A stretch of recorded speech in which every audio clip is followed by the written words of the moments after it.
É agora. Reflexões, planos e ações para estimular o crescimento do Brasil.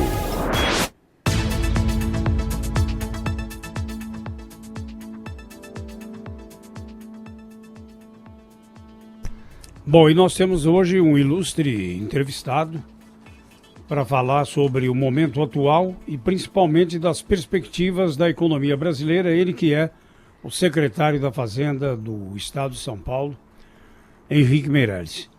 Bom dia, secretário. Nós estamos aí topando com notícias de estados e de municípios em dificuldades. O caso do Rio de Janeiro é exemplar.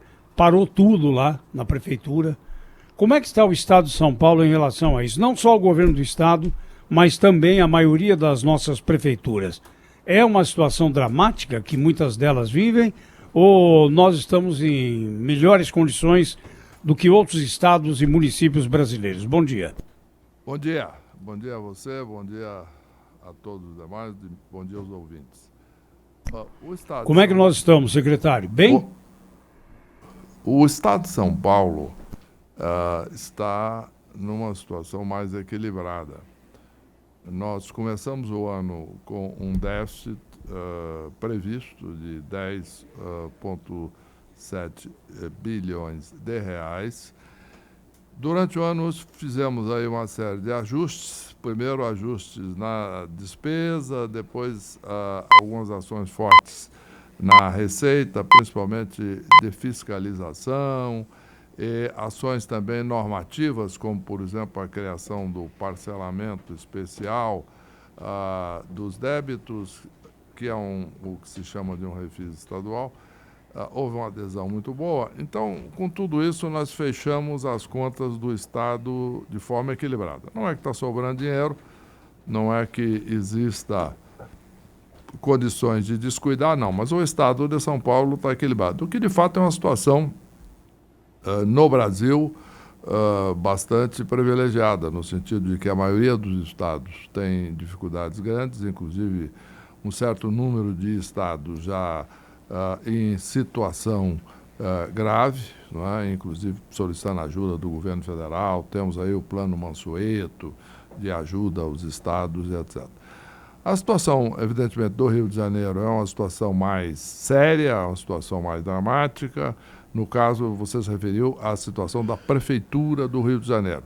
Mas o Estado também tem muita dificuldade. Eu próprio, enquanto ministro da Fazenda, apresentei um projeto de lei e depois implementei um acordo de recuperação fiscal do Rio de Janeiro. O Rio de Janeiro tinha um déficit, naquela época, previsto de 20 bilhões de reais no ano, que seria impagável. Mas foram adotadas uma série de medidas, inclusive com alterações válidas para o período da lei da responsabilidade fiscal, etc. É um projeto bastante completo. Tem ainda muita coisa que precisa ser feita pelo Estado do Rio, mas vamos deixar isso, esperar que eles resolvam lá o seu problema. Tem toda a nossa solidariedade, procurei ajudar muito enquanto ministro. Agora, do ponto de vista de São Paulo, estamos equilibrados. A maioria das prefeituras de São Paulo, algumas com maior ou menor dificuldade, estão conseguindo também se equilibrar. O Estado de São Paulo está crescendo mais do que a média nacional, aproximadamente o dobro da média nacional, o que também tende a ajudar um pouco os municípios, principalmente na arrecadação do imposto sobre serviços. Em resumo, o Estado de São Paulo, a economia vai bem, o assunto, portanto, aqui é fiscal, mas, em consequência, a situação fiscal também fica melhor do que os demais, equilibrada, mas, evidentemente, sempre com ação muito forte, especificamente na área de controle de despesas. Secretário, o Estado apresentou a reforma da Previdência, né, na Assembleia Legislativa, deu uma confusão lá, foi adiado para o ano que vem a discussão, até pela decisão da Justiça, e por mais que essa discussão da necessidade da reforma tenha avançado bastante no Brasil, ainda há uma resistência muito forte e várias críticas foram feitas ao projeto que os senhores apresentaram, pela dureza do projeto, ser mais agressivo, inclusive, do que foi o projeto da reforma federal, e pela imposição da urgência. Como é que o senhor responde a essas críticas a esse projeto? A questão da Previdência ela precisa ser bem entendida da população. O que está acontecendo no Brasil e em São Paulo, e para os servidores públicos de São Paulo também, é que a vida média da população brasileira, particularmente de São Paulo, está crescendo. Melhora das condições de vida, melhora das condições de saúde, etc., etc. Melhora de tudo o que diz respeito às condições da população em virtude do crescimento econômico ao longo do tempo. Nós estamos falando aqui de décadas, não estou falando especificamente de um ou outro ano. E o que acontece, em consequência disso, é que as pessoas começam a viver cada dia mais tempo aposentado. A pessoa se aposenta, a idade de aposentadoria não é alterada há bastante tempo, então isso vai fazendo com que o déficit público vá aumentando no que diz respeito à aposentadoria. Esse ano, como eu já mencionei, o Estado consegue equilibrar, mas o ano 2020 o déficit já aumenta em alguns bilhões de reais, já vai a 24 bilhões de reais. E vai crescendo de uma forma geométrica. Num certo momento, o Estado não terá condições de pagar a aposentadoria, não só o Estado de São Paulo, mas todos os estados, inclusive, evidentemente, o governo federal também, tanto que aprovou lá a reforma da Previdência.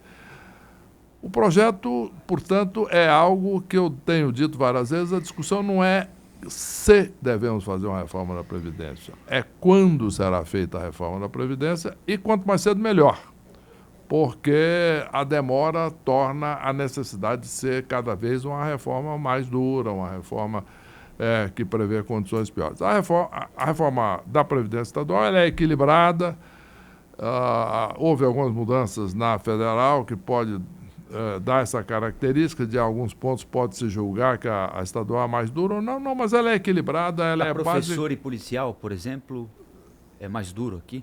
Não, ela vai na mesma linha, mas evidentemente ela inclui isto porque os policiais, felizmente, têm condições, de um lado, têm condições favoráveis, mas comparado com a média do servidor, mas, por outro lado, ele também, e ela também, felizmente, estão vivendo um pouco mais. A questão do risco de vida, tudo isso é levado em conta.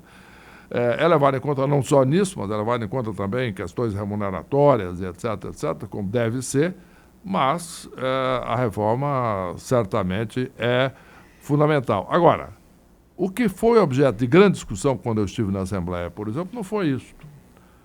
O que foi objeto de grande discussão foi a questão da contribuição previdenciária, porque a proposta é 14%, que inclusive é o que está na lei federal hoje. E outros estados também já passaram. O município de São Paulo já é 14%. Já passou de 11% para 14%. Então, muitos deputados estão reclamando isso. Não, porque 14%. Só que eles não insistiram na reclamação do percentual. Eles, depois que viram que esta argumentação não ia ser sustentável, eles decidiram partir para uma argumentação de falta de progressividade. O que eu disse a eles é o seguinte: se a Assembleia decidir, por exemplo, fazer uma progressividade de 11 a 17, mantendo a média de 14, do ponto de vista fiscal também funciona. Agora, evidentemente que os deputados têm que tomar uma decisão de que, em relação ao servidor público, eles vão ter que lidar aí com o que será melhor, no geral, para o servidor público. 14% para todos ou de 11 a 17, progressivo, porém alguns pagarão substancialmente maior uma alíquota. 14 não é confisco, não, secretário? Não é muito alta essa alíquota, não? Levando em consideração também as faixas do imposto de renda, que depois vão incidir sobre os salários? Olha, duas coisas. Primeiro, é o mínimo possível para conseguir diminuir o desequilíbrio das contas. Como eu disse, hoje o Estado já paga mais do que o dobro para a Previdência como contribuição do Tesouro, como déficit, do que como contribuição patronal. E mais do que isso, é mais de 3 vezes o que pagam os servidores. A situação é sustentável. Isso aí vai cada vez mais levando a um déficit público, chegar uma hora que nós vamos chegar na situação da Grécia, em que o governo deixou de ter recursos para pagar a aposentadoria de aposentado. Isso é um desastre e nós vamos evitar isso. Secretário Henrique Meirelles, o governo federal, vez por outra, volta no assunto da CPMF. O senhor é a favor do imposto sobre movimentações financeiras? Olha, é um imposto com grandes resultados negativos e alguns resultados positivos. Qual é o resultado positivo? Quais são os resultados negativos? O resultado positivo é que ele tributa tudo aquilo que passa pelo sistema bancário. Portanto, diminui muito a possibilidade de evasão e etc. Qualquer dinheiro, inclusive dinheiro ilegal, em tese, partindo do pressuposto que pode haver algum dinheiro ilegal transitando no sistema financeiro, isso passa a ser tributado, de um lado. De outro lado, é um imposto chamado regressivo, isto é um imposto que um determinado produto, por exemplo, em que tem um grande número de transações, porque vai adicionando valor, no final ele pagou muito imposto. Um outro produto que tem poucas transações na sua confecção paga menos imposto. E ele incide sobre todos, inclusive sobre os mais pobres, de uma maneira igual àqueles de maior poder aquisitivo do ponto de vista percentual, porque ele incide sobre todas as operações igualmente. Portanto, é um imposto, digamos assim, contraditório. Agora, o governo federal está enfrentando lá a sua dificuldade grande na questão do equilíbrio fiscal federal, que é de fato sério. Lá eles têm um déficit muito grande. A reforma da Previdência ajuda, é muito importante. O teto de gastos é absolutamente fundamental, mas tem a necessidade de medidas complementares. A reforma administrativa seria boa, seria importante. Ministro. Mas pode ser pensar também na questão da CPMF, mas, de novo, é um imposto muito controverso, já foi usado no Brasil, não deu muito certo naquela época. Agora é uma questão de ver a alternativa. Folha de pagamento versus CPMF. No fundo, é essa a discussão. O que é pior do ponto de vista... Para o senhor, o que é pior? Olha, é uma questão complexa isso. Eu tendo a achar que um imposto sobre transações em geral financeiras tende a ter um pouco mais aquilo que se chama economia de externalidades negativas, quer dizer, esse tipo de coisa que nós estamos fazendo. Eu, quando ministro, não entrei nessa linha. Agora, eu acho válida a discussão. Foi demitido um secretário da Receita Federal por causa disso, porque ele estava propondo isso. Agora o próprio presidente está dizendo que talvez faça, então a situação lá parece que não está muito clara exatamente qual é a direção que será seguida. Ministro, muito bom dia.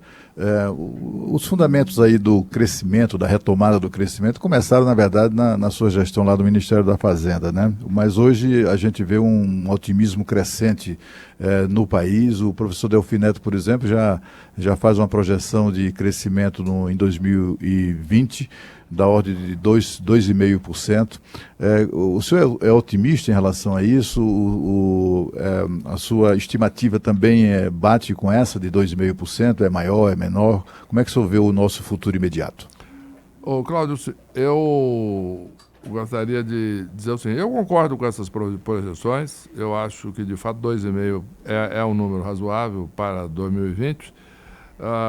Eu apenas tomaria cuidado de dizer que isto é uma pulsão de otimismo, crescer 2,5% em 2020. Eu acho que a grande pergunta que se tem não é por que vai crescer 2,5% em 2020. A pergunta é mais por que já não está crescendo 2,5% e por que nós não podemos crescer até um pouco mais do que 2,5% em 2020. A razão pela qual estou colocando isso é muito simples. Com o teto de gastos, principalmente, equilibrando o orçamento público ao longo do tempo, com a reforma da Previdência agora, a questão, portanto, do orçamento federal sendo equacionada em termos de evitar a subida excessiva da dívida pública ao longo do tempo. com a reforma trabalhista já sendo aplicada, com a inflação baixa, porque é importante notar isso. O dia que foi aprovado o teto, a inflação começou a baixar devagar e a taxa de juros começou a baixar. Portanto, com a inflação baixa, abaixo da meta, com a taxa de juros do Banco Central, que é a mais baixa da história, com a entrada das fintechs agora, que é a tecnologia, tudo isso, o Brasil tem condições de estar crescendo, em média, 2,5%, de forma sustentável. Como houve, no entanto, uma recessão muito grande em 2015, 2016, nós temos uma certa capacidade ociosa na economia, que nos permitiria, durante um certo tempo, crescer mais do que 2%, até 3%, por aí, até um pouco mais. No entanto, 2,5%, uma expectativa que eu acho realista.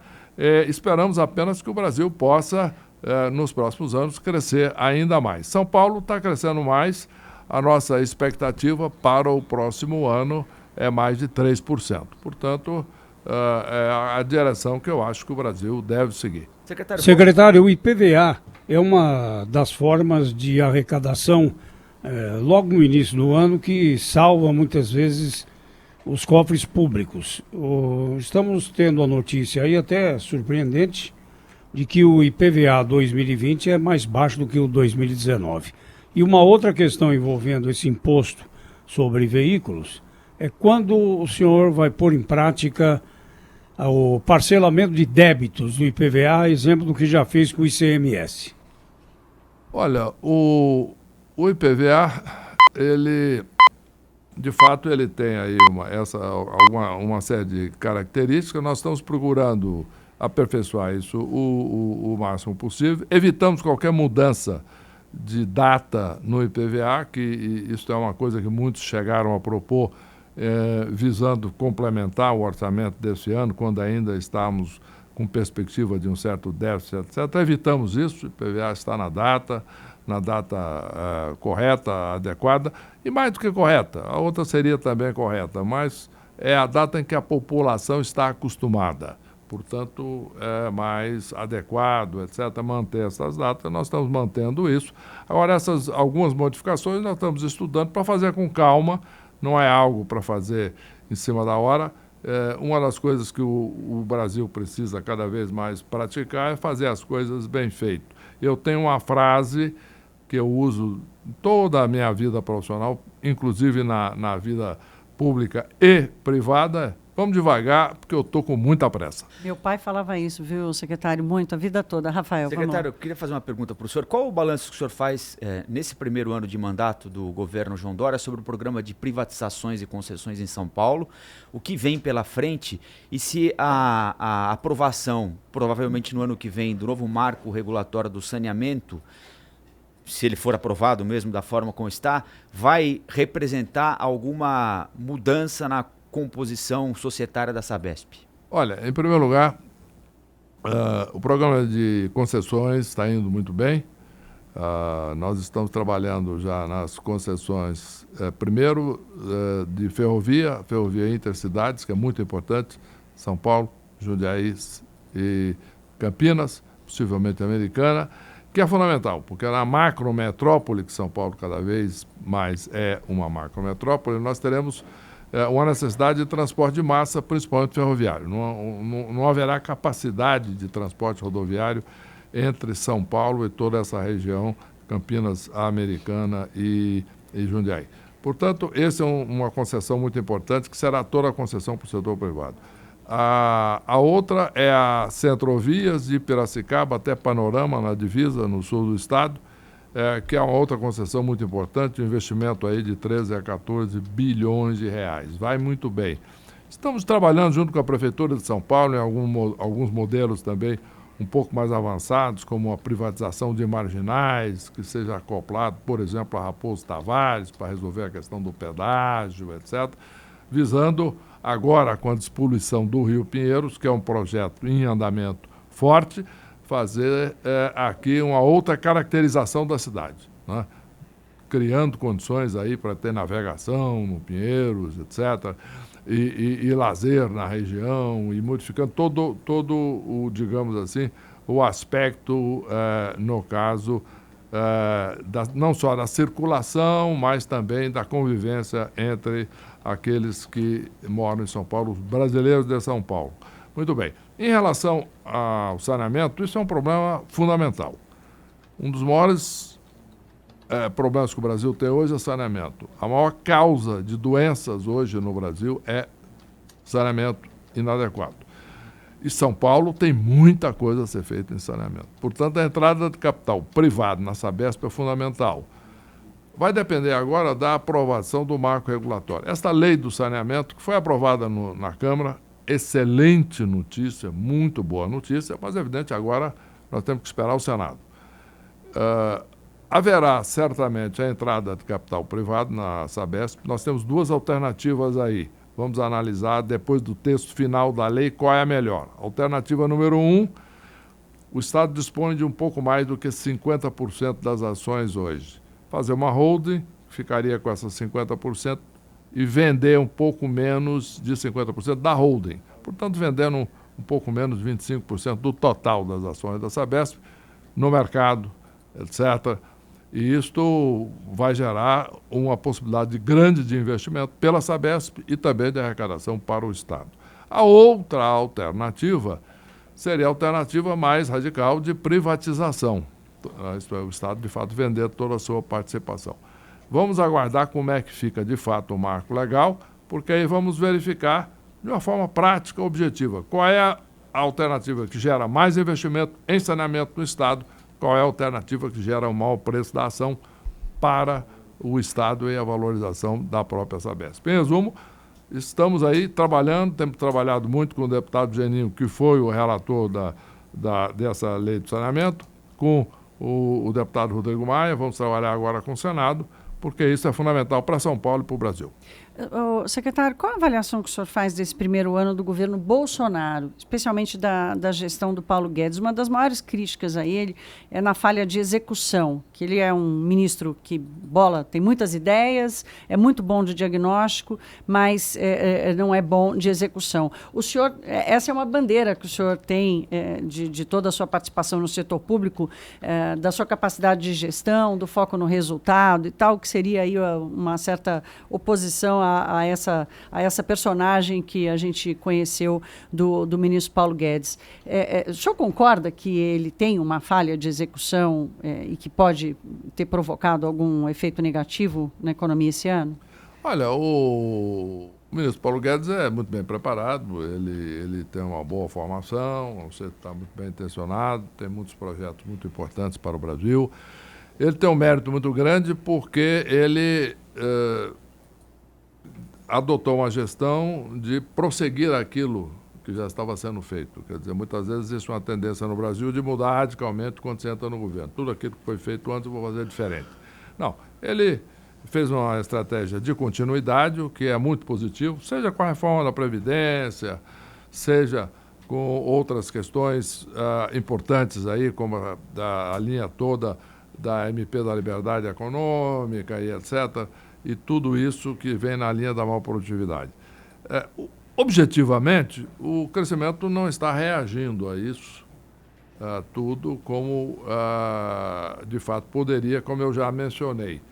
Existem aí diversas razões. Não há dúvida que um pouco ou muito disso é gerado por uma certa confiança na economia menor do que nós poderíamos esperar a esta altura. Não só dos investidores internacionais, empresários internacionais, como nacionais também, nos consumidores. E não há dúvida que uma parte relevante disso é exatamente, vamos chamar assim, uma certa insegurança gerada por muitas declarações. Excesso de ruído? Excesso de ruído é uma boa palavra para isso. No começo nós tivemos aquele ruído todo entre o executivo e o legislativo, de diversas formas, depois outras questões institucionais, esse assunto. Agora, eu espero que todos agora tenham uma curva de aprendizado, já passou um ano de governo, todos agora ficam um pouco mais calmos e deixam a população, os empresários, as empresas, os trabalhadores trabalharem, produzirem, que as condições estão dadas para que nós possamos crescer mais. Tá certo. A Rádio Bandeirantes recebeu aqui no estúdio, no Jornal Gente, o secretário de Fazenda e Planejamento do Estado de São Paulo, Henrique Meirelles, ex-ministro da Fazenda. Secretário, muito obrigada. Boas festas para o senhor, boa sorte e que 2020 seja melhor para o Brasil, mas também para o Estado de São Paulo. Obrigado. Thaís, a quem eu conheço há muito tempo, ela foi, por um período, minha assessora de imprensa lá no Banco Central, logo que eu cheguei lá, antes de sair. Foram poucos dias, mas acompanhei de perto. Mas muito obrigado pelo convite, muito obrigado a vocês, ao Pedro, ao Rafael, ao Cláudio, Zé Paulo. É uma satisfação enorme estar aqui, uma satisfação enorme termos conversado. Muito obrigado. Muito obrigado. As rádios Bandeirantes e Band News FM propõem o debate para melhorar o ambiente de negócios no Brasil. A hora é agora.